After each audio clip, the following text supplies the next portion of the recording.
नमस्कार, मैं आपका दोस्त जितेंद्र। आज हम लोग जानेंगे कि जनगणना 2027 के कुछ चुनिंदा मुख्य पॉइंट्स, इसके बारे में हमें जानना बहुत ज़रूरी है और ये हर एग्जाम में पूछ सकता है।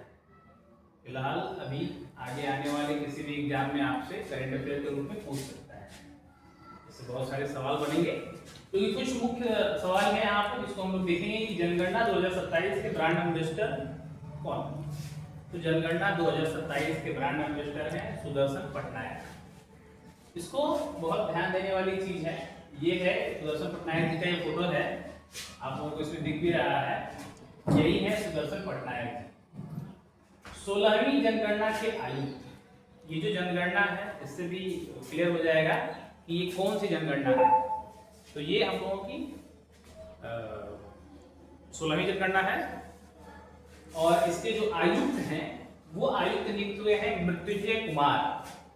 तो हमेशा ध्यान दीजिएगा, याद रखने वाली बात है कि 16वीं जनगणना के मुख्य आयुक्त कौन है, मृत्युंजय कुमार।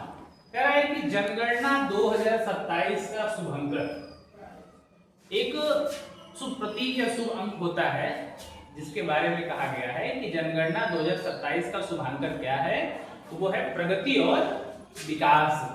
यहाँ प्रगति किसको कहा गया है, तो जो भी फीमेल इनोमिनेटर्स जो होंगे, जो प्रगणक होंगी, उनको प्रगति से चिन्हित किया गया है या प्रगति उनको कहा गया है, और जो पुरुष प्रगणक हैं उनको विकास नाम से सूचित किया गया है। और जनगणना 2027 का शुभांकर क्या है, प्रगति और विकास।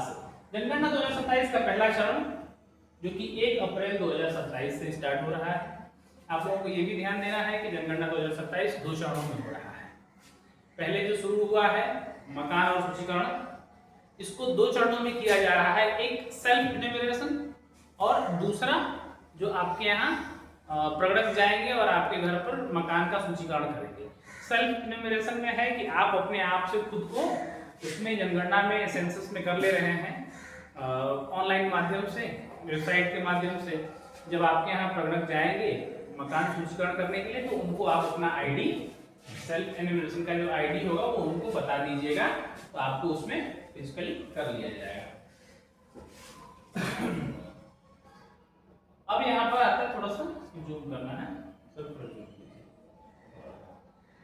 अब देखिए एक क्वेश्चन बनता है कि भारत की पहली डिजिटल जनगणना।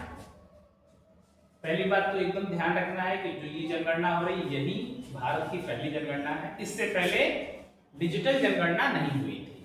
तो भारत की पहली डिजिटल जनगणना कब होगी, 2027।